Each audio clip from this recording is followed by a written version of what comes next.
Shalom. This is another message of daily edification brought to you through the spirit and power of Yahweh by Shem Yahushai by Shem Kakadash. All praises due. Peace and salutations to you, Rod of Iron family, the 144,000 who is being constructed, the 1/3, the elect of Israel. All of you law and liberty followers, peace and blessings unto you. This is your brother Matthias, and I'm just coming here to sit down with you again, as we do every morning. And there's a problem that I would like to address today, and it's a serious problem that I think if it's cleared up, it's going to benefit our nation greatly. I promise I'm not going to yell at anybody today, all right? I'm not cussing nobody out, all right? That was yesterday. I would like to talk to my mothers, sisters, and daughters, though. This message for you, his message today is, strictly for you, the Akwaf, the ladies.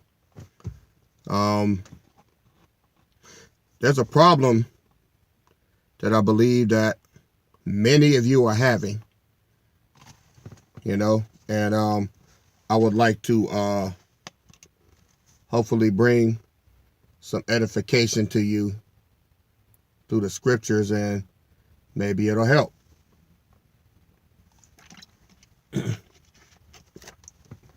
Salat.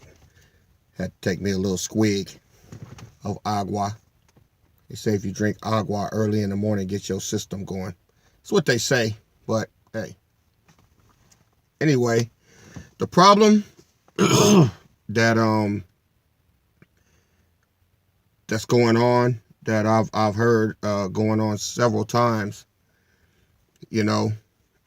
throughout some of you on the comment boards, and I know a couple of instances personally, is a lot of you women, you're learning this word at a drastic rate, a lot of you. And spiritually, you have outmatched your husbands. You're spiritually stronger than the man that you're with. And,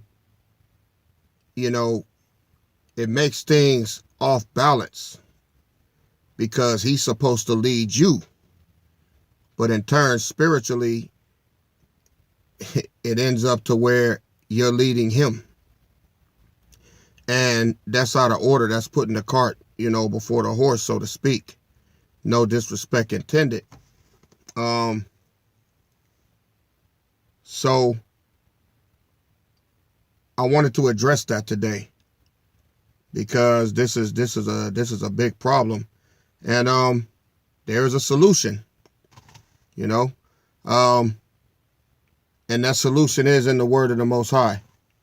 All right, so I'd like us to go to the scriptures, of course, and I promise you, ladies, if you can make it through this, you will be edified, but you got to get out your feelings, and you're going to have to hear some things, all right? You're going to have to hear some things. If you want things to work, if you want things to get better, you're going to have to listen to this message all the way through. You got to eat your biscuits, all right? You get mad at me, it's not going to help anything. And y'all know I don't care about that anyway. It's about the word of the Most High. Y'all can hate me all you want. I love y'all anyway. All right? So, let's get to the scriptures. Let's go to Proverbs chapter 21. Go pick up at verse 19. It says, "It is better to dwell in the wilderness than with a contentious and angry woman." The wilderness. Proverbs 27, Verse 15. A continual dropping in a very rainy day and a contentious woman are alike. Whosoever, verse 16, whosoever hideth her, hideth the wind, and the ointment of his right hand which bewrayeth itself. I know y'all wondering what that means. Well, the first part about dwelling in the wilderness, hey, that's how we men feel sometimes when we got to come home to a bunch of arguing and nagging and picking, you know. That's just not a thing to look forward to at the end of the day. All right. And then right here when it says a continual dropping and a very rainy day and a contentious woman are alike. If you ever sit back and listen to a faucet that just drips all night because the washer's worn out, it'll irritate the hell out of you. But look at verse 16. He says, whosoever hides her hides the wind, meaning that to stop a woman from belly aching and complaining is like trying to stop the wind from blowing. And it says, in the ointment of his right hand, which bewrayeth itself. The Bible is saying that it's like somebody greasing their hands down with thick globs of oil and then trying to grab something. You know, it's frustrating. It's irritating. It's a never-ending irritation that just doesn't go away. And what happens is when you ladies are learning the word of the Most High and you're gaining this knowledge and you're gaining this wisdom, it starts to lift you up. It starts to make you proud. And it starts to make you think that I'm outgrowing him. Why is he not getting this? Why is he not learning?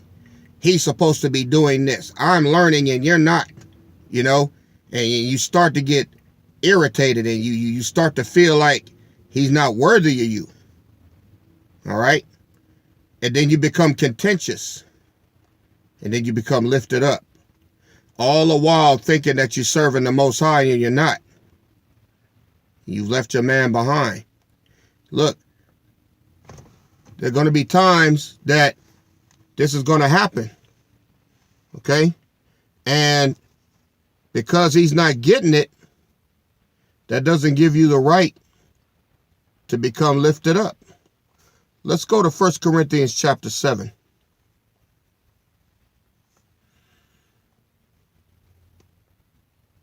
I want to show you what it tells us to do concerning y'all just for a second. It's not about us today, but I'm going to tell you what we're called to. This is 1 Corinthians chapter 7, verse 24. It says, brethren, let every man wherein he is called therein abide with the Most High. All right? Meaning that if I'm called into this truth and I have a wife that isn't getting it, I can't leave her just because she's not getting it. I can't leave her just because she's not growing. I can't leave her just because she has no interest in the word whatsoever. That's it. Once again, brethren, let every man wherein he is called therein abide. All right. I'm going to go to 1 Corinthians 7 and 20. Let every man abide in the same calling wherein he was called. All right. Let's go back. Let's go back up to verse 10. 1 Corinthians 7 and 10. And unto the married I command, yet not I, but the Lord. Let not the wife depart from her husband. But and if she depart, let her remain unmarried or be reconciled to her husband, and let not the husband put away his wife. All right. Verse 12. But to the rest speak I, not the Lord. If any brother hath a wife that believeth not, and she be pleased to dwell with him, let him not put her away. That's what we're called to. So if you got a wife that doesn't believe, you can't put her away just because she doesn't believe. You have to abide wherein the calling that you were called, you have to abide in that. You can't put her away. All right. It also says down here, so look, let me find it.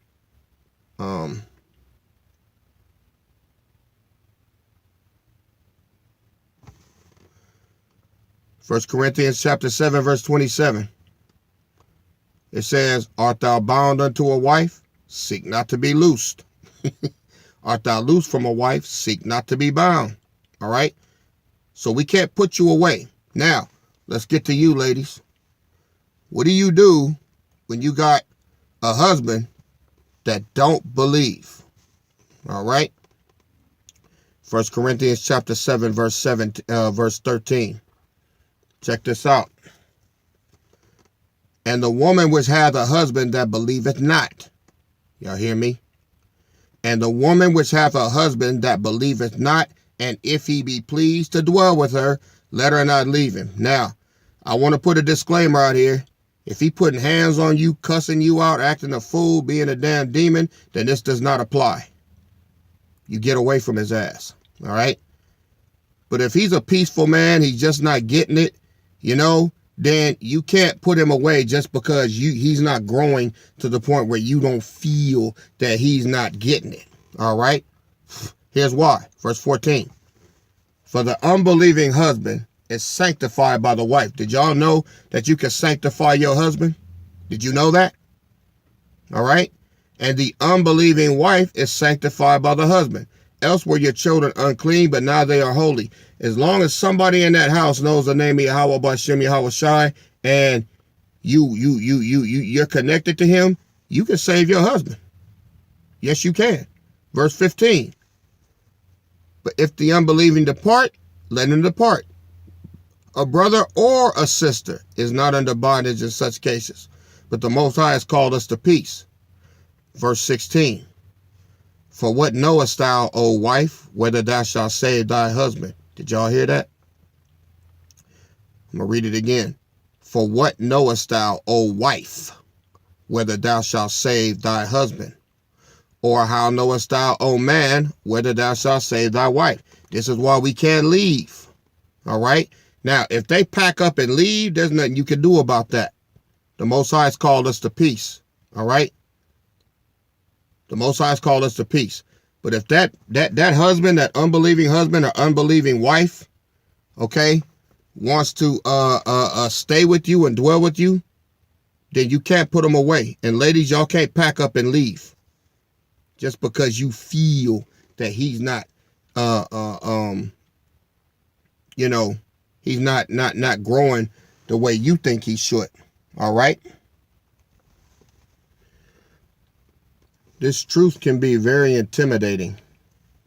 It can, especially for a man, and especially when you as a woman start learning things that he can't even comprehend. And some of you ladies, boy, y'all sharp, man. You sharp as a rat turd. All right? You know about Yahweh Shai. You know about Yahweh. You know about Yahweh Shai being Solomon in the reincarnation. You know about the two sets of Gentiles. All right? You know about the Old Testament. You know the difference between a major and a minor prophet. All right? You know about, man, it's a lot that y'all know that he can't even comprehend. And the more knowledge you gain, the farther away from him you feel, because you feel like you're learning it on your own, and you are. All right? But there's a certain way you have to handle things where the Most High will open the door. All right? The scripture says in the Apocrypha, roughly paraphrasing, that a godly woman is given to, well, it says a wicked woman is given as a portion to a wicked man. But a godly woman is given to him that feareth the Lord. So I know what you're thinking. You're like, well, I'm a godly woman, so I need a godly man. Let me let you in on a little secret. Knowing scriptures doesn't make you a godly woman. Quoting scriptures doesn't make you a godly woman. That just makes you a woman that knows where things are in the Bible. You know, you women know how to precept. You know how to match scriptures up.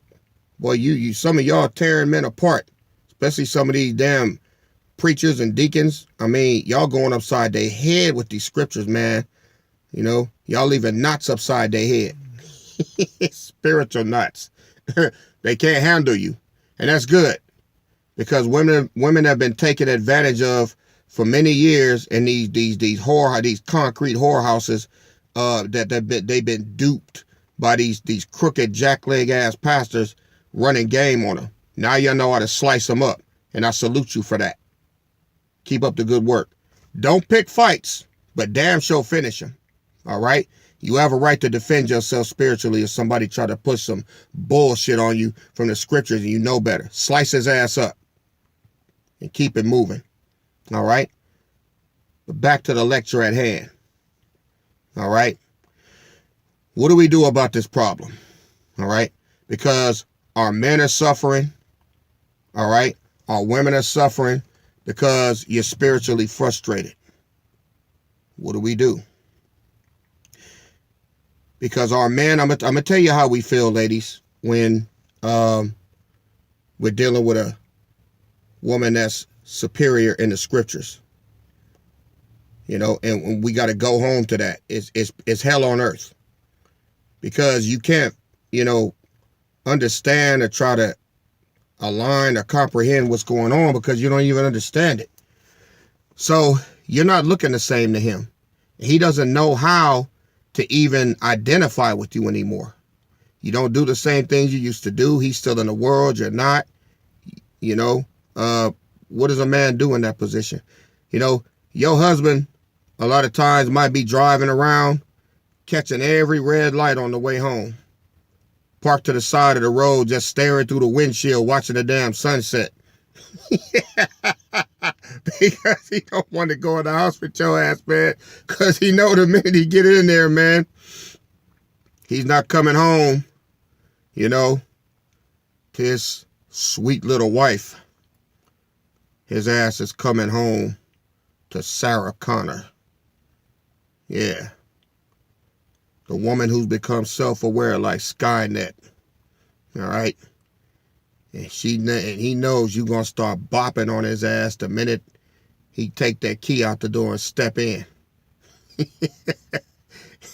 Look, like I told you, knowing scriptures, quoting scriptures, knowing how to precept, knowing the difference between the Old and New Testament, knowing the difference between the law of Moses and the law of liberty, that's all cool, that's all good, but that's not going to save your marriage. In fact, it'll end up destroying it. Because the zeal that you have for the word, it will put you at opposite ends with your husband. And the Most High knows that. So, are y'all ready for the solution? Good. But here's the thing. You better be ready because you're going to have to do this if you want things to work. All right? You're going to have to drop all your pride and everything you got and let all of this Dr. Phil bullshit out of your head. This ain't Dr. Phil. This ain't Steve Harvey with his, you know what? I ain't gonna even get on him, man. He's a demon and a half. All that think like a man, but bullshit. He made a killing off of that because women want answers. But you're not part of that anymore. You're Israelite women. All right? So we're gonna do things the kingdom way through the spirit and power of Yahweh Bashem Yahweh Shai through the scriptures. And trust me, ladies, this will work. All right? Let's get to it. All right? Let's go to the book, the epistle of 1 Peter, chapter 3, starting at verse 1. And it reads, likewise, ye wives, be in subjection to your own husbands. Now, I want y'all to listen to this real good, what I'm about to tell you, because a lot of y'all, probably none of y'all, know this. But do you know that you're supposed to submit to your man even if he doesn't know the word? And that's where a lot of y'all are messing up. You're thinking that, well, he don't know the word, so I ain't got to submit. And that's your problem right there. That's where the anchor breaks off. And then you float away from him. And then you start mouthing off. All right? Likewise, ye wives, be in subjection to your own husbands. Listen to this. That if any obey not the word, that if any obey not the word. Be in subjection to your own husbands, that if any of your husbands obey not the word, they, the husband, also may without the word be won by the conversation of the wives. So you can win your man or lose your man by your conversation. Y'all got it? Check verse 2. While they behold your chaste conversation coupled with fear. Let me explain that, because some of y'all horns is out. Here we go. I ain't fearing nobody. I ain't got to be coupled with fear. Well, if you understand the text, then you'll understand what it's saying. While they behold your chaste conversation, men watch. We watch. We watch what you do. And all the while you thinking we ain't getting it. Oh, we getting it. We just ain't saying shit. All right? Men internalize things and then we go off and process it. That's why we stop talking. All right? Your chaste conversation means your godly conversation. All right? Your subjective conversation. Your respectful conversation. Coupled with fear. Fear of what? Fear of the Most High. Because if you fear the Lord like you say you do, then you'll do what he's telling you to do and be in subjection to your own husband, even though the husband doesn't know him. You believe in the Most High, Yahweh and Yahweh Shai, to open your husband's mind and heart to him so that he can lead you. But if you steady yapping and gum bumping, it's not going to happen. Verse 3. Whose adorning? Let it not be that outward adorning of plaiting the hair and of wearing of gold or of putting on of apparel. Now this scripture gets twisted constantly. Y'all not supposed to have your hair braided and wear gold. See, the Bible says you're supposed to do that. That's not what it's saying here. It's saying that if you're going to win your husband to the Most High, Yahweh Bashem, Yahweh Shai, you're not going to do it by the way you dress. You can get your hair braided. You can wear gold. You can do all of that. But that's not what's going to win him to the Lord. That's not what's going to win him. Verse 4. But, and you know when you say the word but, it means disregard everything that came before it and listen to what comes after. But, let it be the hidden man of the heart, and that which is not corruptible. That means that you're not going to win him by your looks. You're going to win him by how you treat him. You're going to win him by the respect that you show him. You're going to win him by submitting yourself to him and to the word of the Most High. You're submitting yourself to him because the Most High, Yahweh Bashem, Yahweh Shai, whom you claim to love, told you to do it, and you're believing him to fix your husband, and you not try to fix him your damn self. But let it be the hidden man of the heart, and that which is not corruptible. Outer things are corruptible. Inner things are spiritual and eternal. Your heart. Now check this. Even the ornament of a meek and quiet spirit. Do you know that a meek and quiet spirit is an ornament? It's a decoration on a woman. Because we don't get that from a lot of women. All right? I mean, if some of y'all knew what it was like to be a man and come home to a damn snapdragon, all right? Some old leather-necked, sausage-head woman talking shit all day.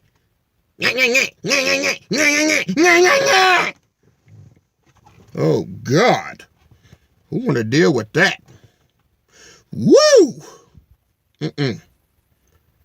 Don't be that way. Even the ornament of a meek and quiet spirit. Check this out. Which is in the sight of the Most High of great price.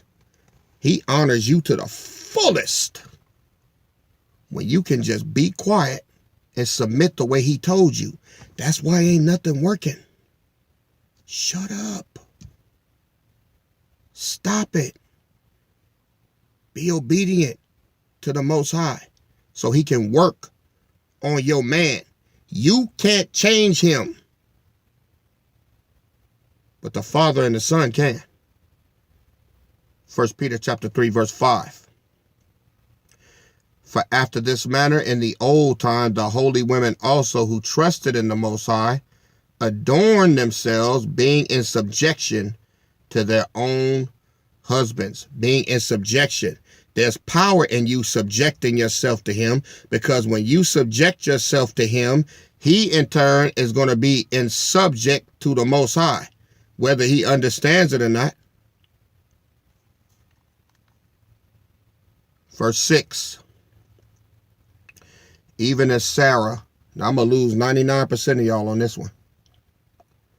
Even as Sarah obeyed Abraham, calling him Lord. Now, I heard women talk about this up and down. First giving reverence to God, who's the head of my life. Guess what? God is not the head of your life. Your man is. God is the head of your man's life, because your man is your God. The head of every woman is the man, and the head of every man is Yahweh Shai, and the head of Yahweh Shai is the Father Yahweh. That's the pecking order. All right? Even as Sarah obeyed Abraham, calling him Lord. Check this out, ladies. All you so-called Latinos, Native Americans, and so-called black women, the daughters of Zion, check this out.